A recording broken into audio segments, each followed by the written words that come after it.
22 जून 1991 रोजी दहशतवादी प्रवृत्तींकडून कणकवलीतील भर चौकात दिवसाढवळ्या श्रीधर नाईक यांची हत्या झाली. श्रीधर नाईक ही व्यक्ती नसून सर्वसामान्य जनतेला आधार देणारा, गोरगरिबांची सेवा करणारा आणि राजकीय दहशतीविरोधात लढणारा विचार होता. त्यांची हत्या करून या भूमीतून त्यांचा हा विचारच संपून टाकण्याचे मारेकरांचे नापाक मनसुबे होते. श्रीधर नाईक यांची हत्या करण्यात त्यांना यश मिळाले असेलही, पण त्यांनी जो विचार पेरला होता तो तसाच कायम राहिला.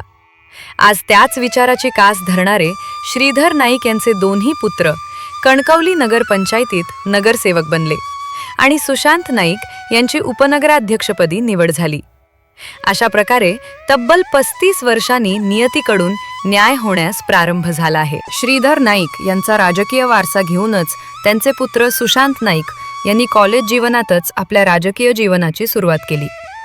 त्यावेळी सिंधुदुर्ग जिल्ह्यात नारायण राणे यांच्या नेतृत्वाखालील शिवसेनेचा सर्वत्र झंझावात सुरू होता. कणकवली कॉलेजमध्ये भारतीय विद्यार्थी सेनेचे प्रस्थ असण्याच्या काळात सुशांत नाईक कणकवली कॉलेजच्या GS पदासाठी उभे राहिले आणि 14 पैकी 11 मते घेऊन निवडूनही आले. 2005 साली नारायण राणेंनी काँग्रेसमध्ये प्रवेश केल्यानंतर सुशांत नाईक यांचे ज्येष्ठ बंधू माजी आमदार वैभव नाईक यांनी शिवसेनेत प्रवेश करून नारायण राणेंविरोधात विधानसभा निवडणूक लढवली. 2012 साली कणकवली नगरपंचायत निवडणुकीची घोषणा झाली. तेव्हा कणकवली शहरात शिवसेनेची स्थिती अतिशय नाजूक होती. शिवसेनेला निवडणूक लढवण्यासाठी उमेदवारच सापडत नव्हते. या निवडणुकीत कणकवलीच्या राजकारणावर प्रभाव टाकणाऱ्या वैभव नाईक यांची प्रतिष्ठा पणाला लागली होती. अशा प्रतिकूल परिस्थितीत शिवसेनेचा भगवा ध्वज खांद्यावर घेऊन सुशांत नाईक यांनी निवडणुकीच्या रिंगणात उडी मारली. त्यावेळी ते नवखे उमेदवार असले तरी त्यांच्यातील अंगीभूत कौशल्याच्या जोरावर त्यांनी बहुसदस्य प्रभाग पद्धतीने झालेल्या या निवडणुकीमध्ये तब्बल 850च्या मताधिक्याने विजय मिळवला. कणकवली नगरपंचायतीत शिवसेनेचे 4 नगरसेवक निवडून आले आणि वैभव नाईकांची प्रतिष्ठा अबाधित राहिली. त्या निवडणुकीपासूनच बिजलीनगर व नाथपै नगर हे दोन्ही प्रभाग नाईक कुटुंबियांचे बालेकिल्ले म्हणून ओळखले जाऊ लागले. अशा प्रकारे नगरसेवकपदी विराजमान झालेल्या सुशांत नाईक यांच्या राजकीय कारकिर्दीला खऱ्या अर्थाने सुरुवात झाली. त्यानंतर त्यांनी कधीच मागे वळून पाहिले नाही. कणकवली नगरपंचायतीत नगरसेवक म्हणून काम करत असताना नावाप्रमाणेच शांत, सुसंस्कृत व सभ्य असलेल्या सुशांत नाईक यांच्यामधील नेतृत्व गुणांची प्रचिती कणकवलीवासियांना आली. त्यांनी प्रभागातील प्रत्येक कुटुंबाशी आणि नागरिकाशी व्यक्तिगत संपर्क ठेवला. त्यांच्या सुखदुःखात सामील झाले. प्रभागातील जनतेला भेडसावणाऱ्या अनेक प्रश्नांवर त्यांनी कायमस्वरूपी उपाय काढले. अशा प्रकारे बिजलीनगर व नाथपै नगर हा नाईक कुटुंबियांचा बालेकिल्ला सुशांतच्या कारकिर्दीत अधिकच मजबूत झाला.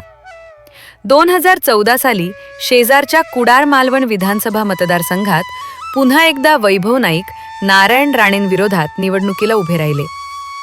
त्या निवडणुकीत सुशांत यांनी भावाच्या खांद्याला खांदा लावून प्रचार केला आणि न भूतो न भविष्यती असा माजी मुख्यमंत्री नारायण राणेंचा पराभव झाला. वैभव नाईक महाराष्ट्राचे जायंट किलर बनले आणि सिंधुदुर्ग जिल्ह्यातील जनतेने नाईक ब्रँडवर शिक्कामोर्तब केला. कणकवली पाठोपाठ कुडाळ मालवण मतदारसंघात नाईक कुटुंबाचे वर्चस्व दिसून आले. नाईक कुटुंबाची एक खासियत म्हणजे हे संपूर्ण कुटुंब राजकीय अपप्रवृत्ती विरोधातील लढाईत ठामपणे उभे राहिले. त्या कुटुंबाने श्रीधर नाईक यांची हत्या उघड्या डोळ्यांनी पाहिली. 2009 सालच्या विधानसभा निवडणुकीत वैभव नाईक यांच्यावर अज्ञाताने मतदानादिवशीच रोखलेली रिव्हॉल्वर बघितले. पण या सर्व घडामोडीत हे कुटुंब कधीही डगमगले नाही. उलट प्रत्येक प्रसंगाला ते तितक्याच संयमाने आणि धीरोदात्तपणे सामोरे गेले. तत्वांच्या वाटेवर मार्गक्रमण करून संयमी विचाराने कितीही मोठी दहशतवादी प्रवृत्ती ही गाडून टाकता येते, हे वेळोवेळी नाईक कुटुंबियांनी सिंधुदुर्गातील जनतेला दारून दिल्याने जिल्ह्याच्या राजकारणात नाईक ब्रँड अधिकच ठळकपणे उठून दिसू लागला. सुशांत नाईक यांनी राजकीय जीवनात काम करत असतानाच कणकवली स्पोर्ट्स क्लबच्या माध्यमातून क्रीडा क्षेत्रात देखील आपले काम सुरू ठेवले. या क्लबच्या माध्यमातून अनेक क्रिकेट स्पर्धा भरून तरुणांना क्रीडाविषयक आवड निर्माण होण्यासाठी ते नेहमीच अग्रेसर राहिले. कणकवली तालुका स्पोर्ट्स क्लबचे व कणकवली क्रिकेट असोसिएशनचे अध्यक्ष म्हणून ते सध्या काम पाडत आहेत. सिंधुदुर्ग क्रिकेट असोसिएशनचे सदस्य म्हणून त्यांनी जिल्ह्याच्या क्रीडा क्षेत्रातही आपला सहभाग नोंदवला आहे. श्रीधर नाईक फाउंडेशनच्या माध्यमातून त्यांनी विविध सामाजिक व शैक्षणिक उपक्रम राबवले. 2018 साली झालेल्या कणकवली नगरपंचायतीच्या निवडणुकीत सुरशात नाईक हे तब्बल 200च्या मताधिक्याने बिजलीनगर प्रभागातून विजयी झाले. त्यानंतर सिंधुदुर्ग जिल्हा मध्यवर्ती सहकारी बँकेची निवडणूक लागली होती. 2019 विधानसभा निवडणुकीत जिल्हा बँकेचे अध्यक्ष सतीश सावंत यांनी शिवसेनेत प्रवेश केला होता. शिवसेना जिल्हा बँक निवडणूक त्यांच्याच नेतृत्वाखाली लढवली जात होती. त्याचवेळी भाजपा नेत्यांच्या नेतृत्वाखाली निवडणुकीला सामोरे गेली. त्याही निवडणुकीत सर्वात कठीण अशी लढाई सुशांत नाईक यांनी स्वतःसाठी निवडली.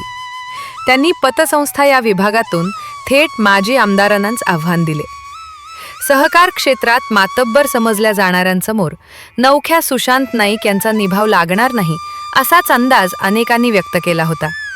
मात्र इथेही सर्वांना खोटे ठरवून सुशांत नाईकांनी जोरदार धक्का दिला.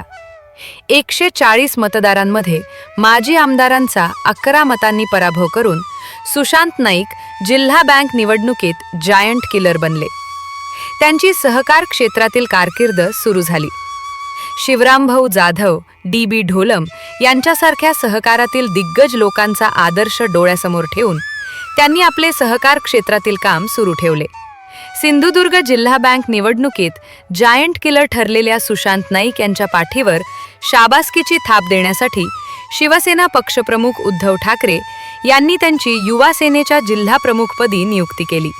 त्यानंतर त्यांनी या पदाच्या माध्यमातून कणकवली विधानसभा मतदारसंघात युवकांचे संघटन उभे करून युवकांना दिशा देण्याचे काम केले. कणकवली, देवगड व वैभववाडी या तीनही तालुक्यात त्यांनी युवा सैनिकांची मोट बांधली.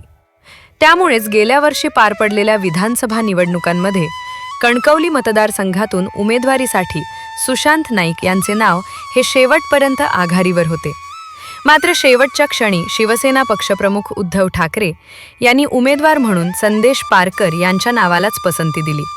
त्यावेळी कोणत्याही प्रकारची नाराजी न दर्शकता पक्षप्रमुखांचा आदेश शिरसावंदे मानून त्यांनी संदेश पारकर यांच्या प्रचारात स्वतःला झोकून दिले. सुशांत नाईक विरोधी पक्षनेता म्हणून कणकवली नगरपंचायतीत आक्रमकपणे काम करत होते. त्यांनी अनेक प्रकरणात सत्ताधाऱ्यांना कोंडीत पकडले. नगरपंचायतीतील भ्रष्टाचाराची पोलखोल देखील केली. दरम्यानच्या काळात अनेक वर्ष रखडलेल्या स्थानिक स्वराज्य संस्थांच्या निवडणुकांना मुहूर्त मिळाला आणि कणकवली नगरपंचायतीच्या निवडणुकीची घोषणा झाली. कणकवली शहराला सिंधुदुर्ग जिल्ह्याच्याच नव्हे तर राज्याच्या राजकारणात देखील वलय प्राप्त झालेले आहे. सिंधुदुर्ग जिल्ह्याच्या राजकारणाचा ते केंद्रबिंदू राहिलेले आहे. त्यामुळे या शहरात होणारी प्रत्येक निवडणूक ही जिल्ह्याच्या राजकारणाला दिशा देणारी ठरते. यावेळी कणकवली नगरपंचायतीतील सत्ताधाऱ्यांनी केलेला भ्रष्ट कारभार आणि दांडगाई विरोधात जनतेमध्ये कमालीचा असंतोष होता. पण विरोधक विविध पक्षात विखुरलेले असल्यामुळे आपलीच सत्ता येईल या भ्रमात सत्ताधारी निर्धास्त होते. या सत्ताधाऱ्यांना निवडणुकीत ठरवायचे असेल तर विरोधकांची एकत्रितपणे मोट बांधावी लागेल आणि त्यासाठी सर्वप्रथम पक्षीय पादत्राणे बाहेर ठेवावी लागतील. ही काळाची गरज सुशांत नाईक यांनी वेळीच ओळखली. त्यांनी शहर विकास आघाडीच्या माध्यमातून विरोधकांची एकत्रित मोट बांधण्यासाठी पुढाकार घेतला.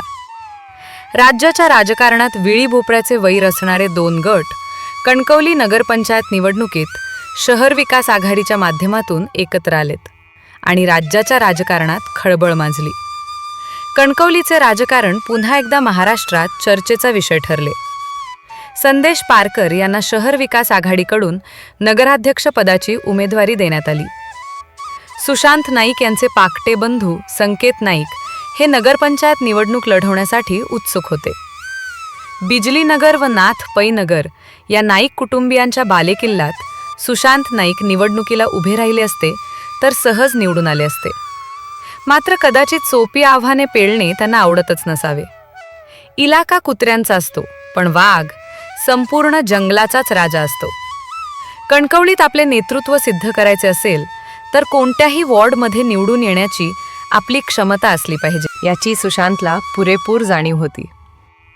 या निवडणुकीत सुशांतने नाईक कुटुंबियांच्या बालेकिल्ल्यात नाथपै नगरमधून लहान भाऊ संकेत नाईक यांना उमेदवारी दिली आणि स्वतः कनकनगर वॉर्डमधून निवडणूक लढवण्याचे ठरवले. सुशांत नाईक आपल्या बालेकिल्ल्यातून बाहेर पडून निवडणूक लढवत आहे याची चाहूल असल्याने विरोधी पक्षातील अनेक मातब्बर नेते, मंत्री या 17 नंबर प्रभागात ठाण मांडून मोर्चे बांधणी करीत होते.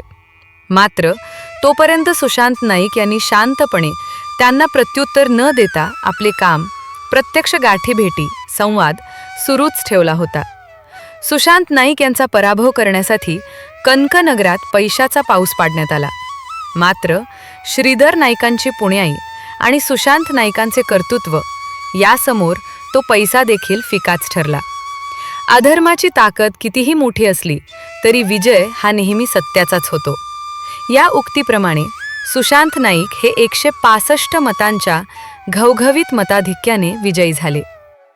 मतदारसंघात ठाण मांडून असणारे विरोधी पक्षातील भले भले मातब्बर निकाला दिवशी तोंडावर पडले. तिकडे नाईक कुटुंबियांच्या बालेकिल्ल्यात नाथपै नगरमध्ये संकेत नाईक यांनीही दणदणीत विजय मिळवला.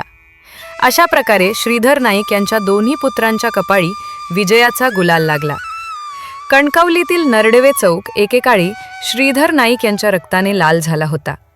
आज त्याच चौकात त्यांच्या दोन्ही मुलांनी विजयाचा गुलाल उधळला. नियतीचा न्याय हा असाच असतो. भगवान के घर देर है, अंधेर नहीं. उशिराने का होईना दहशतीच्या राजकारणात अनेक वर्ष होरपळणाऱ्या नाईक कुटुंबियांना नियतीचा न्याय मिळाला. कणकवलीकरांनी मतपेटीतून श्रीधर नाईकांना वाहिलेली ही एक प्रकारची आदरांजलीच होती.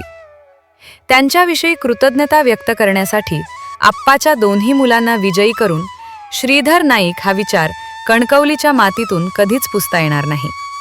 हाच संदेश कणकवलीच्या सूज नागरिकांनी मतपेटीतून दिला. शहर विकास आघाडीकडून उपनगराध्यक्षपदी सुशांत नाईक यांची निवड करण्यात आली. हा सुद्धा कणकवलीच्या राजकारणातील योगायोगच मानावा लागेल. 23 वर्षापूर्वी 2003 साली पहिल्यांदाच अस्तित्वात आलेल्या कणकवली नगरपंचायतीत संदेश पारकर नगराध्यक्ष आणि वैभव नाईक उपनगराध्यक्ष बनले होते. त्यानंतर वैभव नाईकांनी सिंधुदुर्ग जिल्ह्याचे तत्कालीन पालकमंत्री नारायण राणे यांचा पराभव करून विधानसभेत एंट्री मारली. आता काळाची चक्र पुन्हा एकदा तशाच पद्धतीनं फिरू लागली. पुन्हा एकदा पारकर नाईक जोडगोळी सत्तेत कणकवली नगरपंचायतीत नगराध्यक्षपदी संदेश पारकर आणि उपनगराध्यक्षपदी सुशांत नाईक विराजमान झाले आहेत. कणकवली शहर पुन्हा एकदा पारकर नाईक जोडगोळीच्या अधिपत्याखाली आले आहे. योगायोगानं सिंधुदुर्ग जिल्ह्याच्या पालकमंत्रीपदी देखील राणे कुटुंबातीलच एक व्यक्ती विराजमान आहे. आता सुशांत नाईक हे आपले मोठे बंधू वैभव नाईक यांच्याप्रमाणे जायंट किलर बनून विधानसभेत प्रवेश करतात का, हे येणारा काळच ठरवेल. मात्र कालचक्र त्याच दिशेनं वेगानं पुढे सरकत आहे.